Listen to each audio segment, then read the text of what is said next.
मेहनत, जिद्द आणि सातत्याच्या जोरावर कल्याणच्या आस्था प्रकाश नायकर हिने राष्ट्रीय स्तरावर पुन्हा एकदा आपला ठसा उमटवला आहे.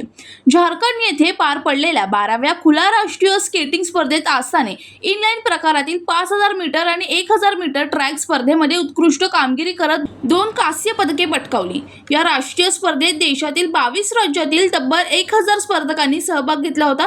कडवी स्पर्धा असतानाही आस्थाने आपल्या वेगवान आणि प्रभावी खेळाच्या जोरावर पदकावर नाव कोरले.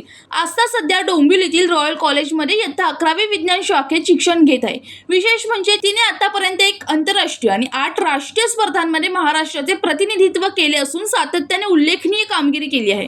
या यशामागे रोलर स्केटिंग असोसिएशनचे अध्यक्ष प्राध्यापक पुष्पेंद्र सिंग आणि प्रशिक्षक प्राची यज्ञेश घुमरे यांचे मार्गदर्शन लाभल्याचे आस्थाने सांगितले. तिच्या या यशामुळे कल्याण डोंबिवलीसह संपूर्ण महाराष्ट्राच्या शिरपेचात आणखीन एक मानाचा तुरा खोवला गेला असून क्रीडा क्षेत्रातील तिच्या उज्ज्वल भविष्यासाठी सर्व स्तरातून शुभेच्छांचा वर्षाव होत आहे. अविनाश ओंबासे, जनशक्ती, डोंबिवली.